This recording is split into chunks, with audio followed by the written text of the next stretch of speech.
ये विश्वास कीजिए कि आज के बाद जब मैं प्रार्थना करूंगी मुझे बुरा सपना नहीं आएगा, आज जब मैं प्रार्थना करूंगी आज मेरे के बाद मेरे को सर दर्द होगा ही नहीं, आज मैं, ये विश्वास है आपके अंदर। हालेलुया। वो स्त्री जिसे लोग बैठने का रोकता, वो कहती थी यीशु के वस्त्रों को छू लूंगी मैं तो चंगी हो जाऊंगी।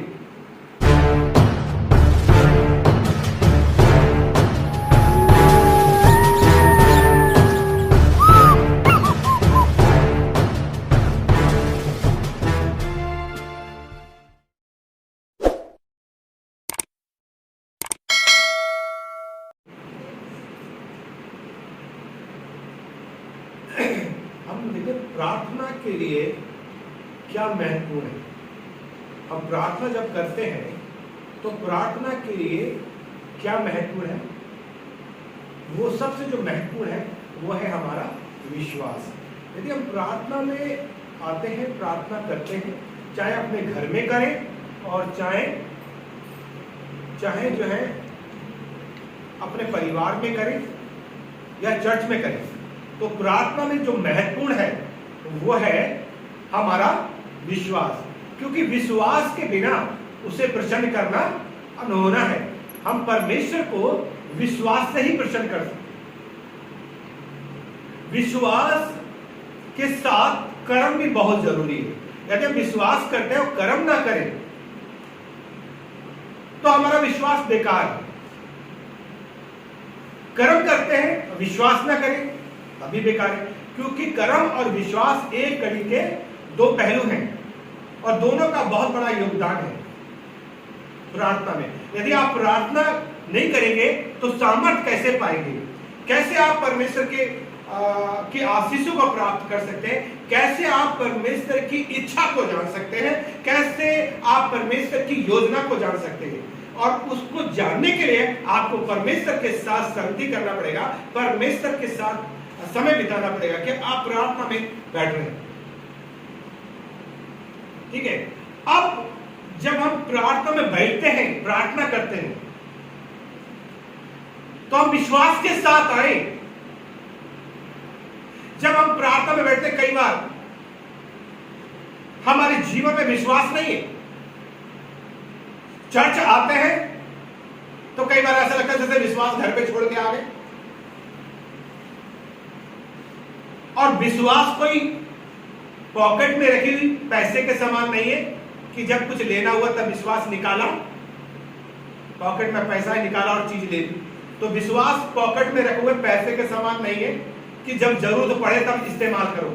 विश्वास हमेशा तक रहना है, आपकी आखिरी सांस तक। जब तक आप जीवित हैं अपने अंदर विश्वास रखें, क्योंकि विश्वास के बिना परमेश्वर को प्रसन्न करना अनहोना है। क्योंकि प्रभु ने जितने भी चिन्ह और चमत्कार किए वो उनके विश्वास के कारण किए। कुछ प्रभु ने अनुग्रह के द्वारा, दरस के द्वारा किए, लेकिन अधिकांश हम प्रभु के चमत्कारों को देखेंगे, आश्चर्य कर्मों को देखेंगे जो उन्होंने लोगों के विश्वास के कारण किए। वो विश्वास करते थे। तो जब हम प्रार्थना में आते हैं तो हमारे अंदर विश्वास होना चाहिए। हम उपवास भी रख रहे हैं, हम वचन भी पढ़ रहे हैं, प्रार्थना भी कर रहे हैं, लेकिन हमारे अंदर विश्वास नहीं है, तो हम कैसे आशीषित हो सकते हैं? पूरे दिन भर हालेलुया हालेलुया करते हैं नहीं, क्योंकि विश्वास हमारे जीवन में बहुत महत्वपूर्ण है। और जब हम परमेश्वर से प्रार्थना करते हैं, प्रभु से प्रार्थना करते हैं, प्रभु हमारी प्रार्थना को सुनता है, क्योंकि प्रभु से की गई प्रार्थना हां और आमीन में पूरी होती है। प्रभु मनुष्य नहीं कि झूठ बोले। जो आप मांगते हैं, आपने कई बार इस पद को पढ़ा और सुना भी होगा, मांगो तो तुम्हें दिया जाएगा और ढूंढोगे तो तुम पाओगे, खटखटाओगे तो तुम्हारे वास्ते खोला जाएगा। आपको यह तरीका है प्रार्थना में मांगने का, प्रार्थना में परमेश्वर से बातचीत करने का, कि आप खटखटाएं,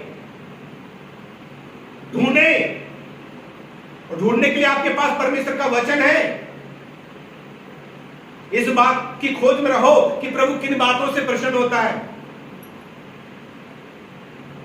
क्योंकि परमेश्वर का वचन कहता है, मत्ती रसुमाचार 4 उसका 24 अध्याय का 35 पर यहां लिखा है, आकाश और पृथ्वी टल जाएंगे परंतु मेरी बातें कभी ना टलेगी।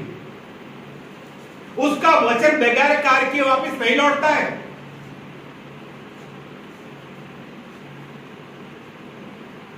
जो हम प्रार्थना में मांगते हैं वो परमेश्वर सुनता है। उसने कहा, तुम बुरे होकर के अपने बच्चों को अच्छी वस्तुएं देना जानते हो तो तुम्हारा स्वर्गीय पिता क्यों नहीं देगा। हम अपने पिता से जब मांगते हैं तो हमारा परमेश्वर हमारी प्रार्थना को सुनता है और वो हमें देता है।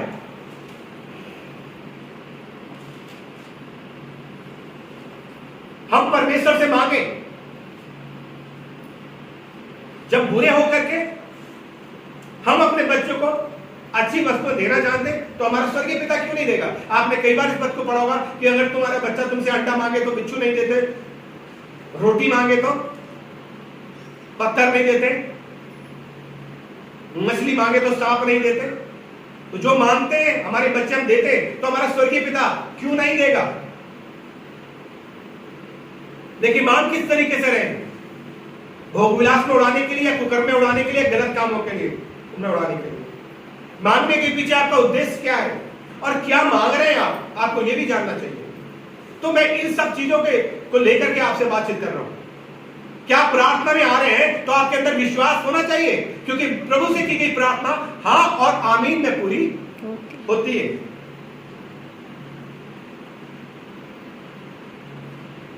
यदि मैं आपको ये बाइबल दे रहा हूं, मैं तो दे रहा हूं, जब तक इसे आप अपने हाथ से नहीं पकड़ेंगे, जब तक आप इसे अपने हाथ में नहीं लेंगे, आपके हाथ में ये नहीं आएगी। मैं दे रहा हूं लेकिन लेना आपके हाथों में है, आपके ऊपर निर्भर करता है। प्रार्थना उसी समय सुन ली जाती है लेकिन हम अंगीकार नहीं करते। हमने कई बार इस वचन को पढ़ा और सुना है कि जो कुछ तुम प्रार्थना में मांगते हो ये विश्वास करते कि तुमने पा लिया है तो तुम्हारे लिए हो जाएगा। जो हम प्रार्थना में मांगते हैं हमें विश्वास करना है कि हमने पा लिया है तो वो हमारे लिए हो जाएगा, क्योंकि परमेश्वर हमारे खुदा से की गई प्रार्थना हाँ और आमीन में पूरी होती है। जब हम आमीन कहते हैं तो हमें विश्वास होना चाहिए कि जो हमें प्रभु से मांगा वो हमें मिल गया। मैं अपनी आवश्यक की चीज प्रभु से मांग रहा हूं, प्रार्थना कर रहा हूं, प्रार्थना उपवास के साथ घुटनों पर आकर के प्रभु से रख रहा हूं और फिर उसे अंगीकार करना है। परमेश्वर सुनता है, मैं मांग रहा हूं और फिर उसके बाद मैं उसे धन्यवाद देना शुरू कर देता हूं। सपोज मुझे एक बाइक की जरूरत है, मैं एक बाइक मांग रहा हूं, प्रभु मुझे एक बाइक चाहिए। वो माध्यम बनाएगा, वो जरिया बनाएगा, कैसे करके देगा वो जानेगा, वो आपके लिए उपाय करेगा। यहोवा यीरे है, वो आप ही उपाय करता है। लेकिन जैसे मैंने बताया कि विश्वास के साथ कर्म भी होना जरूरी है। आपको कुछ कर्म भी करना पड़ेगा। खाना तो तैयार किया गया, आप खाना रख दिया गया, लेकिन जब तक उस खाने को आप मुंह में नहीं डालेंगे आपके मुंह में नहीं आएगा। तो आपको कर्म भी करना पड़ेगा। आप कोई भी काम करते धीरे धीरे पैसे को जोड़िए, आशीष मांगिए प्रभु से, प्रभु उस पैसे पर भी आशीष देगा और कई तरीके से वो उपाय करेगा और आपको बाइक का इंतजाम करेगा। मैं बाइक मांग रहा हूं प्रभु से, प्रार्थना के साथ उपवास के साथ जो भी है, प्रभु जानता है कि ये मेरी सेवा करना चाहता है, ये मेरी नाम की महिमा करना चाहता है, इस बाइक के द्वारा मेरी इच्छा को पूरा करना चाहता है। क्या हम उस बाइक के द्वारा परमेश्वर की इच्छा को पूरा करें? अब कैसे पूरा करेंगे? बाइक मिल गया तो हम परमेश्वर के राज्य के लिए क्या कर रहे हैं? उस बाइक से पहले मैं अकेला चाहता था, अब बाइक पे दो या तीन लोग को बैठा के भी मैं चढ़ जा सकता हूं, ले जा सकता हूं, प्रार्थना में जा सकता हूं, लोगों को एक दो लोगों को सुसमाचार भी सुना सकता हूं। तब तो परमेश्वर की महिमा हो रही है। परंतु यदि आपने सिर्फ अपने अपने लिए लिया है तब कैसे परमेश्वर को महिमा मिलेगी? ठीक है, अब सवाल यह कि मैंने मांगा तो मांगने के बाद मुझे विश्वास करना है कि प्रभु तूने मुझे दे दिया और फिर उसके बाद धन्यवाद देना शुरू कर दीजिए। और आपके पास बाइक नहीं है लेकिन आप धन्यवाद दे रहे हैं क्योंकि आप जानते हैं कि परमेश्वर के वचन को, परमेश्वर का वचन ये कहता है जो कुछ तुम प्रार्थना में मांगते हो और ये विश्वास करते हो तुमने पा लिया तो तुम्हारा नहीं हो जाएगा। आपने मांगा और आपने अंगीकार कर लिया कि प्रभु मैं विश्वास करता हूं कि तूने मुझे गाड़ी दे दी है। आपने अंगीकार कर दिया और रोज धन्यवाद दीजिए। मुझे नहीं मालूम कि कितना समय परमेश्वर लेगा, लेकिन हाँ इतना जरूर है कि उससे की गई प्रार्थना हाँ और आमीन में पूरी होती है। उससे की गई प्रार्थना हाँ और आमीन में पूरी होती है। आप अंगीकार कीजिए और वो देखता है कि जो बाइक आप मांग रहे हैं और आप धन्यवाद दे रहे हैं और वो देखता है कि मैंने तो उसे बाइक दिया नहीं है लेकिन ये मेरा धन्यवाद ही दे रहा है, तब उसे अपनी महिमा के लिए बाइक देना ही पड़ेगा। आमीन। यदि वो नहीं देगा तो उसको महिमा नहीं मिलेगी। आप अंगीकार कर रहे हैं, यह अंगीकार आपका विश्वास करता है कि आप प्रभु पे कितना विश्वास करते हैं। अब हमेशा मांगना ही नहीं है, हमने अपने जीवन से परमेश्वर की इच्छा को भी पूरा करना है।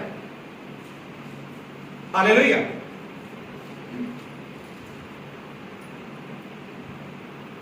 तो प्रार्थना में जो बहुत महत्वपूर्ण चीज है वो है आपका विश्वास। आप किसी भी विषय के लिए प्रार्थना करें, आपके अंदर आक्रामक विश्वास होना चाहिए, आग से भरा विश्वास होना चाहिए, क्योंकि परमेश्वर का वचन बगैर कार्य के वापस नहीं लौटता। जो आप मांग रहे हैं वो देगा। मनुष्य को बनाने से पहले उसने मनुष्य की आवश्यकताओं को बनाया है। देखिए भजन संहिता 29 और उसका 7 और 8 पद कहता है कि यहोवा की वाणी आपकी लपटों को चीर देती है, यहोवा की वाणी वन को हिला देती है, यहोवा कादेश के वन को भी कपाता है। 9वां पद कह रहा है यहोवा की वाणी से हरणियों का गर्भपात हो जाता है और अरण्य में पतझड़ होती है और उसके मंदिर में सब कोई महिमा महिमा बोलता रहता है। हालेलुया। यहोवा की वाणी में, यहोवा के वचन में, यहोवा के शब्दों में सामर्थ है। हालेलुया। जोर से बोलिए और जोर से हालेलुया। हालेलुया।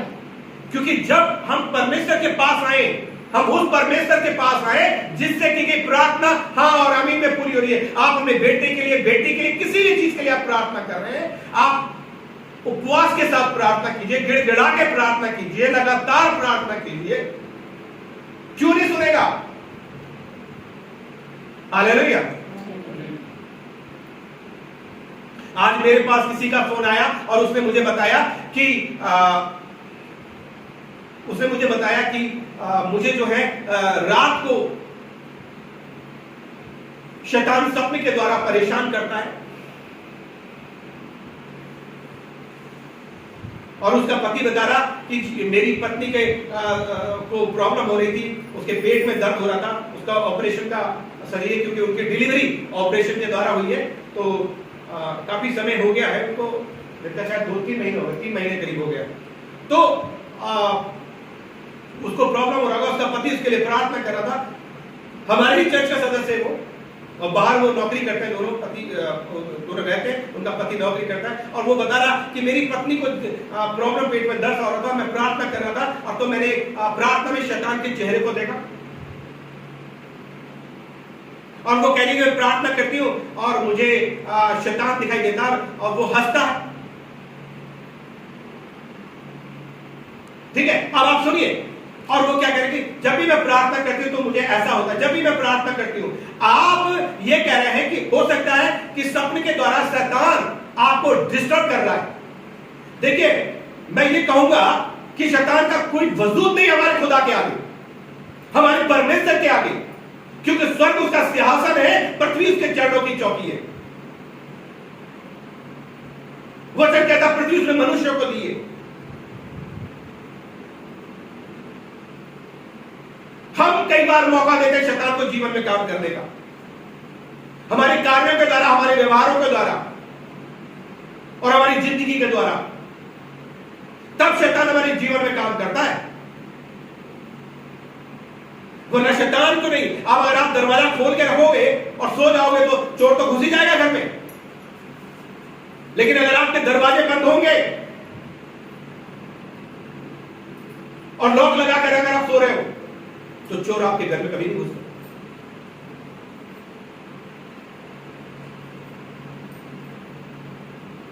देखिए,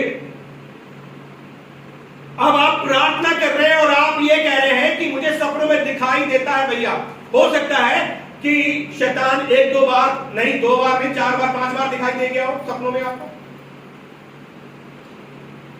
देखिए, शैतान का सर प्रभु यीशु मसीह ने क्रूस पर कुचल दिया है। वो केवल पूंछ से डिस्टर्ब कर सकता है आपको, वो केवल आपको डिस्टर्ब कर सकता है, परंतु आपको नुकसान नहीं पहुंचा सकता। यदि आप मजबूत विश्वास में हैं, यदि आपके साथ परमेश्वर का अच्छा संबंध है, आप वचन को जानते हैं, आपके पश्चावट आपके भाई यीशु का नाम है और यीशु के नाम से दुष्ट आत्माएं कांपती और थरथराती हैं। आप यीशु के नाम से आदेश दीजिए, दुष्ट आत्मा भागती नजर आएंगी।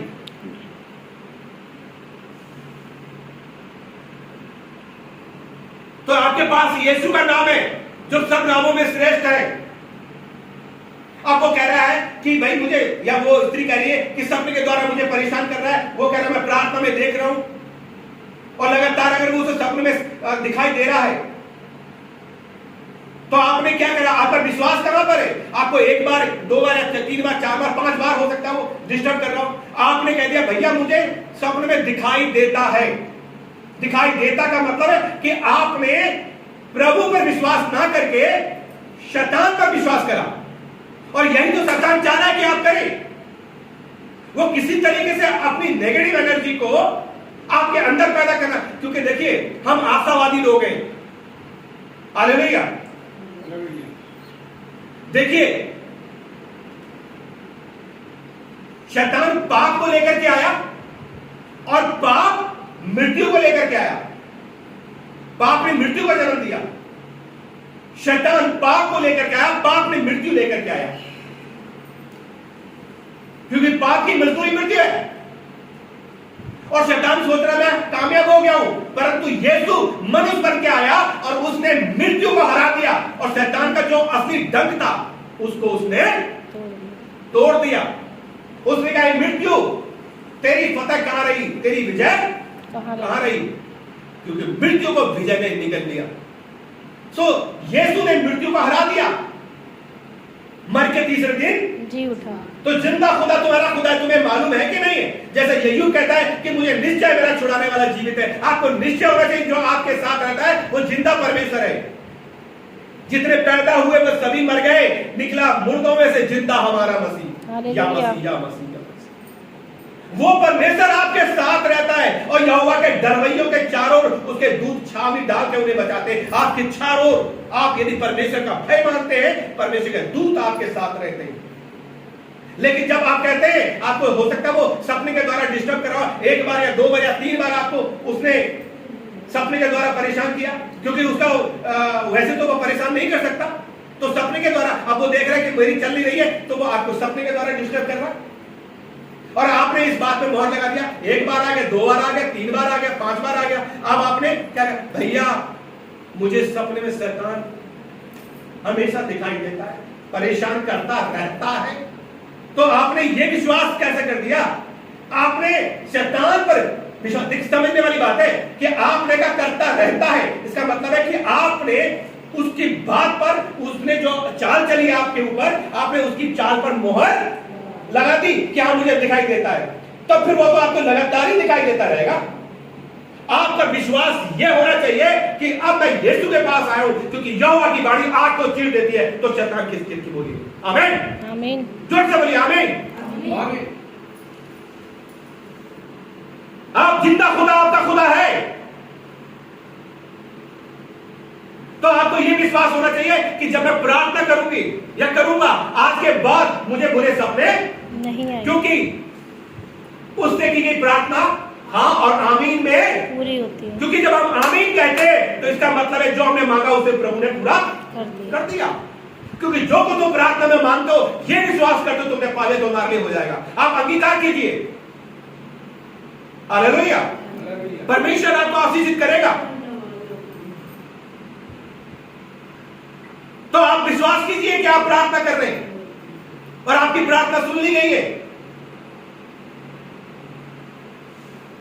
अब आप ये कहेंगे कि नहीं साहब मुझे दिखाई देता रहता है, तो आप उसकी बातों पर, उसकी योजना पर, यही तो योजना है उसकी, कि आप विश्वास से भटककर उसकी नकारात्मक नेगेटिव एनर्जी में चले जाए और इसी तरीके से वो आपके जीवन में काम करना शुरू करता है। लेकिन आपका विश्वास ये होना चाहिए, आज के बाद मुझे मैंने प्रार्थना की है, आज परमेश्वर के दास ने मेरे लिए प्रार्थना की है, आज परमेश्वर के दास ने मेरे लिए भविष्यवाणी की है, परमेश्वर के वचन से बोला है, आज मैंने परमेश्वर के वचन पर विश्वास किया है, आज मैंने परमेश्वर के वचन को सुना है, आज मैंने परमेश्वर के वचन को पढ़ा है, आज के बाद मुझे बुरे सपने नहीं आएंगे, आज के बाद मुझे बुरी आत्मा नहीं दिखाई देगी। आप क्योंकि आज मैं अपने आप को पूरी तरह से यीशु के लहू में डुबाती हूँ, आज से मैं अपने पूरे जीवन को यीशु के हाथों में समर्पित करती हूँ। जब आप यीशु को समर्पित कर दोगे,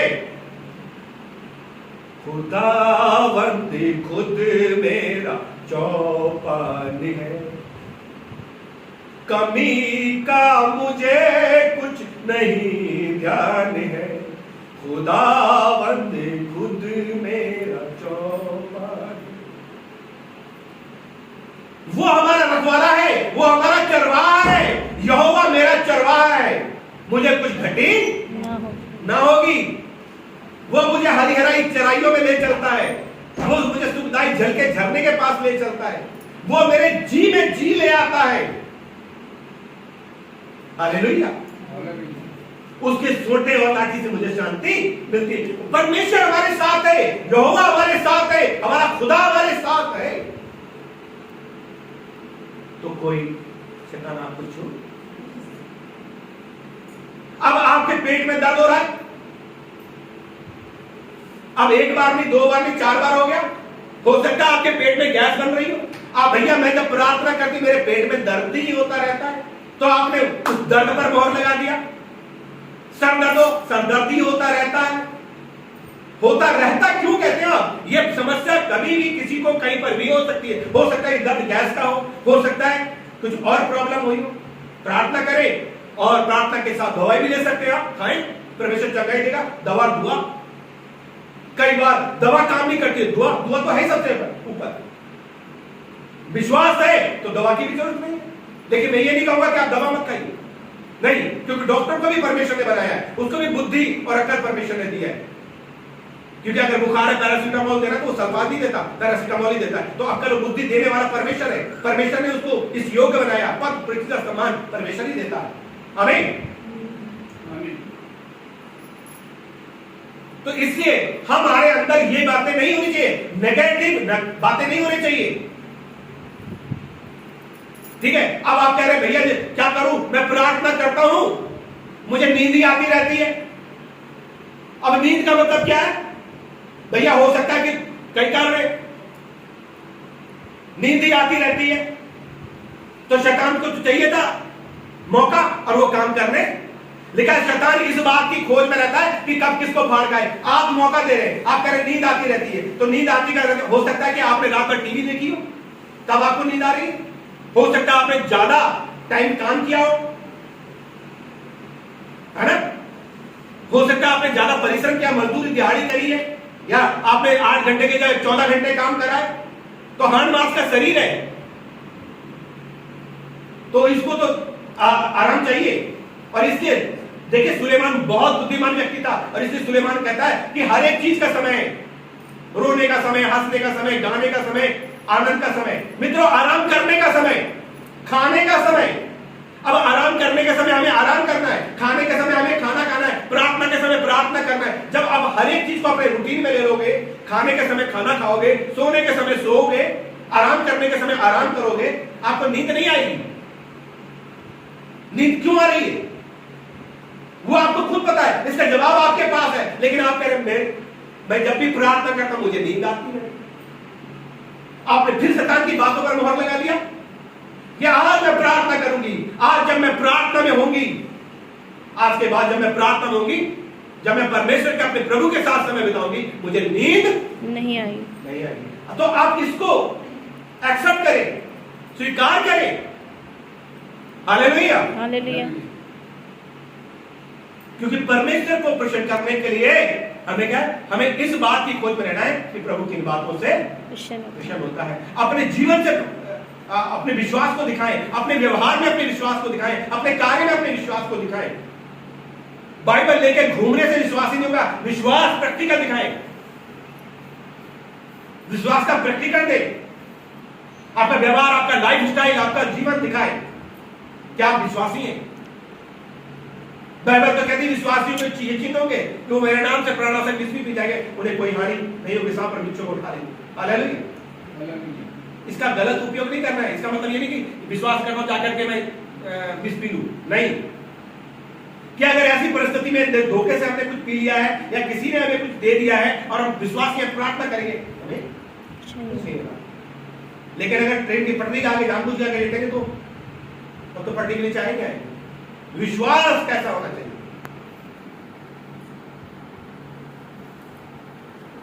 हालेलुया। ये समझना है। तो परमेश्वर का वचन क्या कहता है? देखिए, अगर आप प्रार्थना कर रहे हैं तो आप परमेश्वर के वचन में मजबूत बनिए, परमेश्वर के साथ अच्छा संबंध बनाइए। देखिए, आप बंदूक की गोली को, आप सुनिए प्रार्थना की सामर्थ, बंदूक की गोली अगर स्ट्राइकर आप दबा रहे हैं, ठीक है, और आप बंदूक की नाल को आप पूरी तरह से पैक कर दो, बंद कर दो, लेकिन जब आप स्ट्राइकर दबाओगे तो कितनी भी तगड़ी तरह बंद कर दोगे, गोली प्रेशर से जब जाएगी तो वो उसको तोड़ के बाहर निकल जाएगी। हालेलुया।